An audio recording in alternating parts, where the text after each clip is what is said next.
வந்துடவே கூடாது. ஏன் இங்கே உட்காந்துருக்க அப்படின்னு கேட்டால் சும்மா உட்காந்துருக்க இல்லை, அது நம்ம சொல்லக்கூடாது. எதுக்காக இப்படி பேசினேன்? சும்மா பேசினேன் இல்லை. நோக்கமே இல்லாமல் நம்முடைய வாழ்க்கை எப்பொழுதுமே இருக்கக்கூடாது. அதான் சங்கீதக்காரனாகிய தாவீது தன்னுடைய சகோதரனை பார்த்து சொல்லும்போது சொல்லுகிறான், நீ இங்கே எதுக்கு வந்த? யுத்தத்தை பார்க்க அல்லவோ வந்தாய் அப்படின்னு அவங்க சகோதரர்கள் சொல்லும்போது அவன் என்ன சொல்றாரு அப்படின்னா, நான் இங்கு வந்ததற்கு ஒரு முகாந்தரம் இல்லையோ, நான் வந்ததற்கு ஒரு முகாந்தரம் இல்லையோ.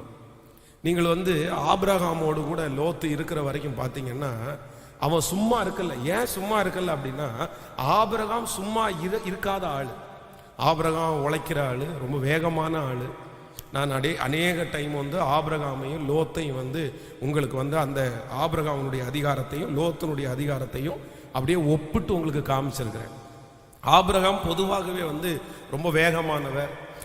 அவனுடைய வீட்டிலே தூதர்கள் வரும்போது அவன் நடந்து கொண்ட விதமும், லோத்துவை சந்திக்கும் போது தூதர்கள் சந்திக்கும் போது அவன் நடந்து கொண்ட, இவங்க 2 பேருடைய அந்த காரியத்தையும் 3 பேர் அங்கேயும் சந்திக்கிறாங்க, இங்கேயும் சந்திக்கிறாங்க.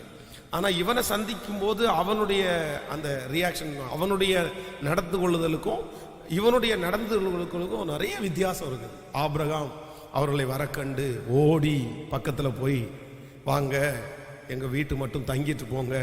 அப்புறம் கூடாரத்துக்குள்ளே ஓடி அப்படி ஒரு ஆட்டுக்குட்டியை பிடிச்சி தீவிரமாய் சமைத்து தீவிரம் ஓடி ஓடி ஓடி ஓடி அப்படின்னா ஆபிரகாம் ரொம்ப வேகமான ஒரு மனுஷனாகவே காண்பிக்கும். ஆனால் லோத்து அப்படி இல்லை. தூரத்தில் வர கண்டு போய் அழைத்து அப்படியே வாங்க எங்கள் வீட்டுக்கு வாங்க அப்படின்னு இவங்க 2 பேருடைய வாழ்க்கையும் ஒருத்தன் ரொம்ப வேகமாக. அப்போது இந்த லோத்து ஆபிரகாமோடு இருக்கிற வரைக்கும் பார்த்தீங்க அப்படின்னு சொன்னால் அவனுடைய ஆடு மந்தையை இவங்களுக்கு எப்படி பெருகுதோ அதை மாதிரி அவங்களுக்கு பெருகிடுச்சு. 2 பேரும் பிரிவதற்கு என்ன காரணம் அப்படின்னு சொன்னால், 2 பேருடைய மேய்ப்பர்களுக்கும் வாக்குவாதம் வருது. அவர்கள் தங்கி இருக்கிற இடம் அவர்களுக்கு பத்தாம போயிருச்சு, போதாது.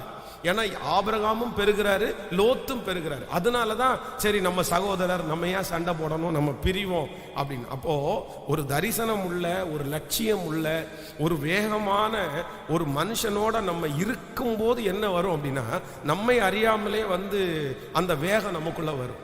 அதுதான் நான் அடிக்கடி சொல்லுவேன், உங்களுடைய நண்பர்கள் உங்களை விட ஆவிக்குரிய படியில ஒரு படி உயர்ந்தவங்களா இருக்கணும். நீங்க அவங்கள தான் பக்கத்தில் வச்சுக்கணும். நீங்க ஃபாலோ பண்றவங்க